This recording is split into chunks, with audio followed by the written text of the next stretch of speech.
Fala galerinha, bom demais, bom demais. Vamos pro nosso 20º vídeo da série os 7 hábitos das pessoas altamente eficazes. Beleza galera? Então vamos lá, sem enrolação, já vamos direto pra leitura. Assim quem tá vendo os vídeos sempre consegue continuar acompanhando a leitura, beleza? Então vamos lá. Acordos. A partir dos relacionamentos surgem os acordos, que dão a definição e o rumo para o ganha e ganha. Eles são por vezes chamados de acordos de desempenho ou acordos de sociedade, mudando o paradigma da interação produtiva da horizontal para a vertical, da supervisão autoritária para a supervisão autônoma, do distanciamento para a parceria no sucesso. Os acordos ganha e ganha cobrem um aspecto amplo da interação independente. Discutimos uma aplicação importante quando mencionamos a delegação de responsabilidade da história do verde e limpo, no hábito 3. Os mesmos 5 elementos que enumeramos ali fornecem a estrutura para os acordos ganha e ganha, entre empregados e empregadores, entre pessoas independentes trabalhando juntas em um projeto, entre grupos de pessoas dispostas a cooperar centradas em um objetivo comum, entre companhias e fornecedores, entre quaisquer pessoas que necessitem interagir para atingir os objetivos. Eles criam um caminho eficaz para esclarecer e lidar com as expectativas das pessoas envolvidas em qualquer projeto interdependente. Em um acordo ganha e ganha, os 5 elementos seguintes ficam bem explícitos. Os resultados desejados, não métodos, entre parênteses, identificam o que deve ser feito e quando. As diretrizes especificam os parâmetros, princípios e políticas, entre parênteses, dentro dos quais os resultados devem ser obtidos.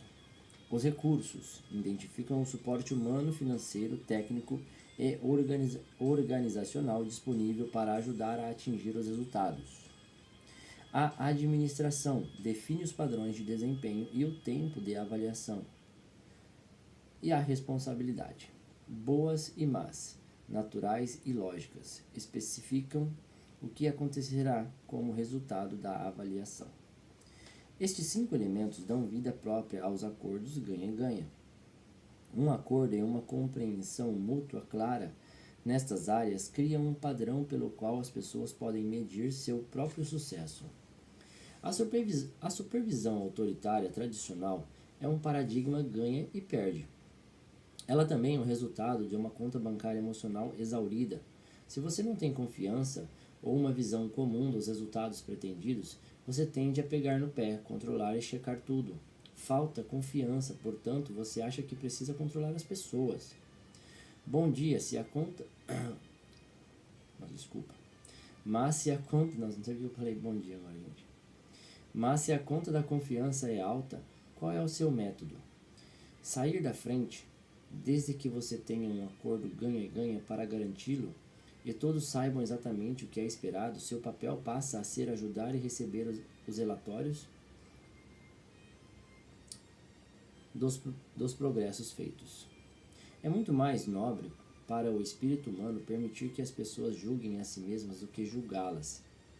Em um ambiente de alta confiança, dá muito mais certo. Na maioria dos casos, as pessoas sabem, por intuição, se as coisas estão indo muito melhor do que mostram os relatórios. O discernimento é com frequência mais preciso do que a observação ou o relatório. Treinamento gerencial ganha e ganha. Treinamento gerencial ganha e ganha. Esse aqui é um título, tá? Há muitos anos, estive diretamente envolvido em um projeto de consultoria para uma grande instituição bancária com dezenas de agências. Eles queriam que avaliássemos e aprimorássemos o programa de treinamento de gerentes, uma atividade realizada a partir de um orçamento anual de $750 mil. O programa incluía a seleção de formandos de universidades para estágios de 2 semanas em cada um dos diversos departamentos, durante 6 meses, para que tivessem uma noção geral do funcionamento da instituição. Eles passavam 2 semanas na área de empréstimos industriais, 2 semanas em marketing, 2 em operações e assim por diante. No final do período de 6 meses, eles eram nomeados assistentes da gerência nas diversas agências do banco. Nossa tarefa era avaliar os 6 meses de treinamento formal. Foi logo no início. Logo no início percebemos que a parte mais difícil da tarefa era conseguir um quadro nítido dos resultados desejados. Fizemos aos executivos mais graduados a seguinte pergunta: o que essas pessoas devem saber fazer quando terminarem o treinamento? As respostas obtidas foram vagas, frequentemente contraditórias. O programa de treinamento lidava com métodos, não com resultados. Por isso, sugerimos que eles fizessem um programa de treinamento piloto baseado em um paradigma diferente, chamado instrução controlada pelo aluno. Na realidade, tratava-se de um acordo ganha-ganha, resolvendo a identificação de objetivos e critérios específicos que revelariam os progressos realizados e identificariam a orientação, os recursos, a confiabilidade e as consequências que haveria quando os resultados fossem obtidos. A consequência neste caso seria a promoção a assistente da gerência, onde eles receberiam a parte prática do treinamento e um aumento significativo de salário. Precisamos fazer muita pressão para conseguir definir os objetivos. O que esperam que eles aprendam nessa contabilidade? E sobre marketing? E sobre empréstimos imobiliários? Assim, percorremos a lista. Eles finalmente estabeleceram mais de 100 objetivos que simplificamos, reduzimos e consolidamos até chegarmos a 39 metas específicas de comportamento, com critérios associados a elas. Os participantes estavam altamente motivados, tanto pela oportunidade quanto pelo salário maior. Esforçavam-se para atingir os objetivos o mais rápido possível. Havia um grande prêmio para eles ali, e também para a empresa, pois essa teria assistentes de gerência que haviam sido treinados de acordo com os critérios que privilegiavam os resultados, em vez de apenas comparecerem para uma dúzia de atividades desconexas. Explicamos a diferença entre instrução controlada para o aluno e instrução controlada pelo sistema aos participantes. Basicamente, dissemos o seguinte: estes são os objetivos e estes são os critérios. Aqui estão os recursos, que incluem aprender um com o outro, podem ir em frente, portanto, assim que atingir os objetivos, serão promovidos a assistentes da gerência. Eles terminaram em 3 semanas e meia. Modificar o paradigma de treinamento liberou a motivação e a criatividade de forma espantosa. Como acontece com muitas mudanças de paradigmas, houve resistências. Quase todos os executivos do alto escalão se recusaram a acreditar naquilo. Quando confrontados com as provas de que os critérios haviam sido atingidos, eles disseram resumidamente: esses rapazes não têm experiência, eles não possuem prática suficiente para ter o discernimento que esperamos de um assistente de gerência em uma de nossas agências. Ao conversarmos com eles depois, descobrimos que muitos estavam, na verdade, dizendo: nós passamos por tudo aquilo, porque esses caras vão se dar bem assim? Mas claro, eles não colocavam as coisas nestes termos. Falta de experiência era uma expressão bem mais aceitável neste caso. Além disso, por motivos óbvios, inclusive um orçamento de $750 mil para um programa de 6 meses, o departamento pessoal ficou incomodado. Assim dissemos: muito bem, vamos estabelecer mais objetivos e critérios vinculados a eles, mas vamos ficar com o paradigma de instrução controlada pelo aluno. E introduzimos 8 novos objetivos com critérios rígidos, de modo a dar aos executivos a garantia de que os participantes estavam sendo adequadamente preparados para a função de assistentes de gerência nas agências e continuar a parte prática do programa de treinamento. Depois de participar de algumas reuniões onde esses critérios foram desenvolvidos, diversos executivos afirmaram que os participantes, se atingissem os objetivos, estariam mais bem preparados do que a maioria do pessoal que havia passado pelo programa de 6 meses. Não havíamos preparado os participantes para enfrentar resistências. Levamos os critérios e objetivos adicionais para eles e dissemos: exatamente como esperávamos. A diretoria deseja que vocês atinjam mais alguns objetivos, com critérios de avaliação ainda mais rígidos que os anteriores. Eles nos garantiram desta vez que, se conseguirem um bom desempenho, serão nomeados assistentes da gerência. Eles mergulharam no trabalho com uma disposição incrível. Chegaram para os executivos de certos departamentos com a contabilidade e disseram basicamente o seguinte: Senhor, sou um dos participantes desse novo programa de treinamento chamado de Instrução Controlada pelo Aluno e, pelo que sei, o senhor participou do desenvolvimento dos objetivos e critérios. Tenho 6 objetivos a cumprir neste departamento específico. 3 deles superei com o que aprendi na faculdade. Um outro atingi através de um livro que li. Aprendi o 5º com o Tom, o rapaz que foi treinado aqui na semana passada. Tenho somente um objetivo ainda a cumprir. E pensei que o senhor ou alguém de seu departamento talvez pudesse passar algumas horas comigo e me mostrar como fazer. Assim ele passou uma tarde no departamento em vez de 2 semanas. Os participantes cooperaram uns com os outros, fizeram reuniões de análise do material e acabaram por atingir os seus objetivos adicionais em 1 semana e meia. O programa de treinamento de 6 meses se reduziu a 5 semanas, e os resultados foram significativamente melhores. Esse tipo de pensamento pode afetar de modo parecido qualquer área da vida de uma organização. Caso as pessoas tenham coragem de explorar alguns paradigmas e se concentrarem em ganha-ganha, sempre fico abismado com os resultados obtidos, tanto para os indivíduos quanto para as organizações. Quando as pessoas responsáveis, proativas e seguras são deixadas à vontade para cumprir uma tarefa.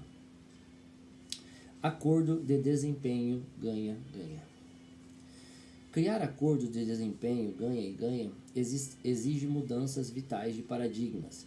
O foco está concentrado nos resultados, não nos métodos. A maioria de nós tende a supervisionar os métodos. Usamos a delegação de poderes restrita mencionada no hábito 3. Os métodos de administração que utilizei com Sandra quando pedi que tirasse fotos de nosso filho praticando esqui aquático. Os acordos ganha-ganha, entretanto, se voltam para os resultados, liberando um potencial humano individual imenso e criando mais sinergia, aumentando a CP no decorrer do processo, em vez de se concentrar exclusivamente na P. Com a responsabilidade do ganha e ganha, as pessoas avaliam a si mesmas. As formas tradicionais de avaliação que os indivíduos realizam são inadequadas e emocionalmente exaustivas. No ganha e ganha, as pessoas avaliam a si mesmas usando o critério que elas ajudaram a estabelecer anteriormente. E se as coisas forem bem feitas, as pessoas conseguem fazer isso. Com um acordo ganha-ganha de delegações de poderes, um garoto de 7 anos de idade pode dizer a si mesmo se ele está mantendo o gramado verde e limpo. Minhas melhores experiências de ensino na universidade se originaram em turmas onde se criou uma compreensão ganha e ganha do objetivo à frente. É isso que estamos tentando conquistar. Esses são os requisitos básicos para alguém tirar A, B ou C. Meu objetivo é colaborar para que todos tirem A. Agora pensem no que conversamos, analisem bem e ajam conforme sua própria compreensão das metas que desejam atingir, pois isso é específico de cada um. Então, nos reuniremos para falar sobre a nota que desejam e os planos para consegui-la. O consultor e filósofo administrativo Peter Drucker recomenda o uso de uma carta administrativa, entre aspas, para registrar a essência de acordos de desempenho entre dirigentes e os empregados. Depois de uma profunda e completa discussão das expectativas, orientações e recursos para assegurar que eles estejam em harmonia com as metas da organização, os empregados escrevem uma carta para a gerência, resumindo a discussão e indicando quando o próximo plano de desempenho ou reunião de revisão terão lugar. Desenvolver um acordo ganha-ganha de desempenho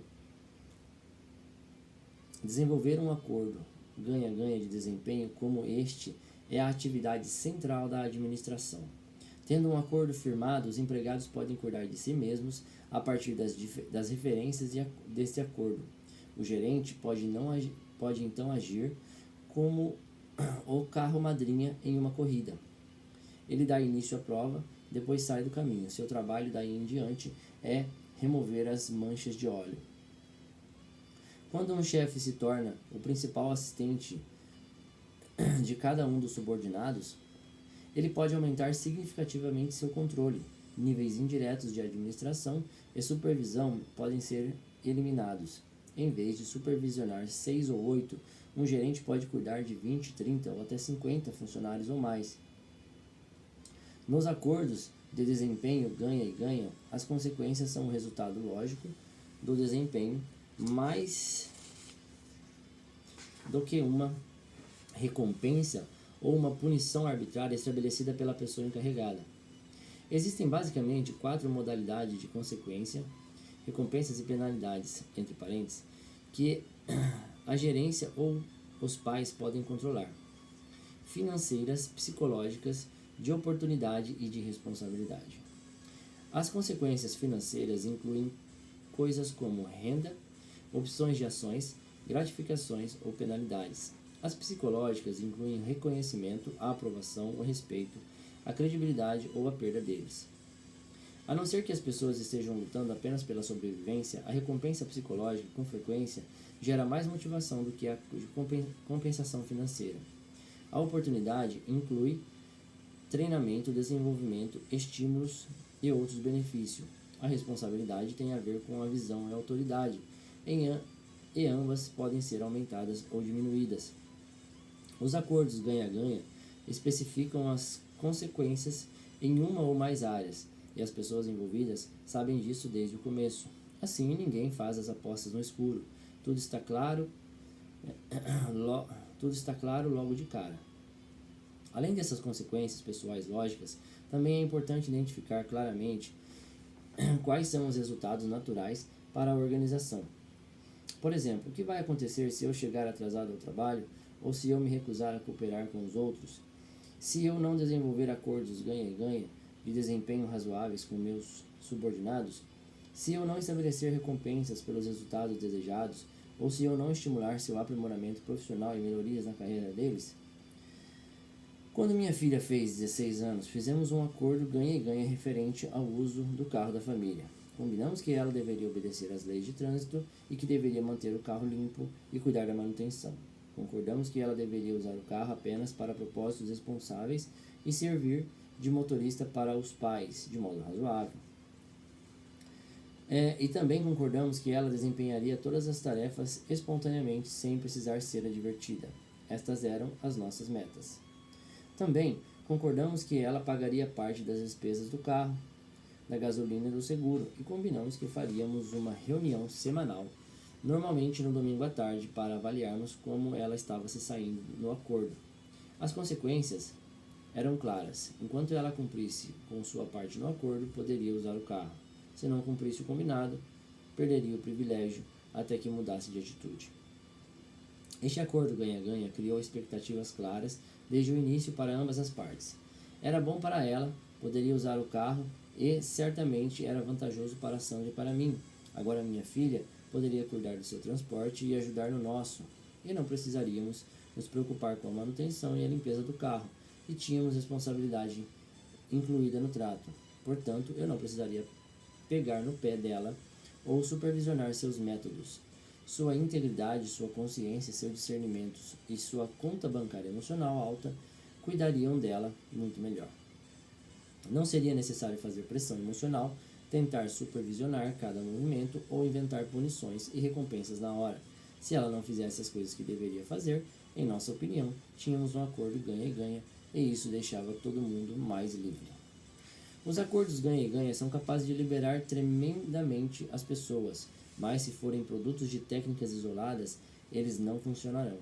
Mesmo que você estabeleça as bases no início, não há maneira de se mantê-lo sem a integridade pessoal em um relacionamento baseado na confiança. Um verdadeiro relacionamento ganha-ganha é o resultado do paradigma, do caráter e do relacionamento a partir do qual ele foi feito. Neste contexto, ele define e dirige a interação independentemente para a qual foi criado. Sistemas. Ganha-ganha só pode sobreviver em uma organização quando os sistemas sustentam essa atitude. Se o pensamento é ganha e ganha, mas as recompensas são ganha e perde, você tem nas mãos um programa destinado ao fracasso. Basicamente, as recompensas determinam o que vai se obter. Se o objetivo é atingir certas metas e espelhar os valores constantes em sua declaração de missão, então é preciso alinhar o sistema de recompensas com essas metas e valores. Se não existir este alinhamento, as ideias não sairão do papel, e você estará na situação do diretor que mencionei anteriormente, que falava em cooperação, mas praticava a competição, ao criar a corrida das Bermudas, entre aspas. Trabalhei durante anos com uma imobiliária de grande porte no meio oeste norte-americano. Minha primeira experiência com esta organização foi durante um encontro de vendas onde mais de 800 vendedores associados se encontravam para uma distribuição anual de prêmios. Era uma sessão destinada a estimular a turma, com direito a banda de música e muita gritaria. Das mais de 800 pessoas presentes, apenas 40 receberam recompensas por suas performances excepcionais, como, por exemplo, maior volume de vendas, maior número de vendas, mais comissões mais altas, melhores listagens, etc. Havia muito oba-oba, excitação, gritos e aplausos em torno da entrega desses prêmios. Não havia dúvida de que aquelas 40 pessoas haviam vencido, mas também havia a certeza paralela de que 760 haviam perdido. Começamos imediatamente um trabalho de desenvolvimento educacional e organizacional para alinhar sistemas e estrutura da empresa para o paradigma do ganha e ganha. Chamamos as pessoas dos cargos mais baixos para que desenvolvessem tipos de sistemas que pudessem motivá-las. Também as encorajamos a cooperar e a criar sinergia na relação com as outras, de forma que o maior número possível delas pudesse alcançar os resultados desejados em seus acordos de desempenho feitos sob medida. Na convenção do ano seguinte, havia mais de 1.000 vendedores presentes e cerca de 800 receberam prêmios ou menções. Haviam alguns poucos vencedores por comparação, mas o programa se concentrava principalmente em metas estabelecidas pelas próprias pessoas e em grupos que atingiam objetivos comuns. Não houve necessidade de trazer uma banda de música para alegrar artificialmente o ambiente, nem claque para aplaudir ou um apresentador contratado. Havia um interessante e uma excitação natural muito grandes nas pessoas. Havia um interesse e uma excitação natural muito grande nas pessoas, porque todos queriam compartilhar sua felicidade com os outros. E as equipes de vendedores comemoravam juntas os prêmios conquistados, que incluíam férias coletivas para a filial inteira premiada. O fato mais notável é que os 800 premiados haviam produzido tanto por cabeça, em termos de volume de vendas e lucros, quanto os 40 do ano anterior. O espírito de ganha-ganha havia aumentado significativamente o número de ovos de ouro, além de ter alimentado a galinha, liberando a quantidade imensa de energia e talentos humanos. A sinergia resultante foi estarrecedora para a maioria dos envolvidos. Legal, né? Muito bom. A competição tem seu lugar no mercado, ou em comparação com o resultado do ano anterior, talvez até em relação a outra filial ou pessoa com a qual não haja uma interdependência específica, nenhuma necessidade de cooperação, mas a cooperação no trabalho é tão importante para a livre empresa quanto a competição no mercado. O espírito de ganha-ganha não sobrevive em um ambiente de competição e disputa. Para que o sistema de ganha-ganha funcione, precisa de apoio, os sistemas de treinamento, de planejamento, de comunicação, financeiro, de informação e compensação. Todos precisam se basear no princípio de ganha-ganha. Realizei trabalhos de consultoria para outra companhia que precisava treinar seu pessoal de relações humanas. O suposto era que o problema estava nas pessoas. O presidente disse: vá até qualquer uma das lojas e veja a maneira como é tratado. Eles não passam de anotadores de pedidos, não fazem a menor ideia de como se aproximar dos fregueses, não conhecem os produtos, não possuem conhecimento e capacitação em vendas. algo indispensável para criar uma união entre o produto e a necessidade. Fiz isso. Fui a várias lojas. Ele estava certo, mas eu ainda não encontrar a resposta para a minha pergunta.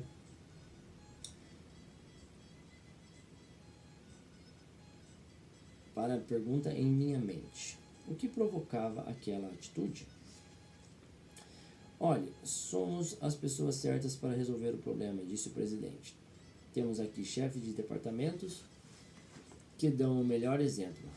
Dissemos a eles que seu trabalho é 2/3 de venda e 1/3 de administração.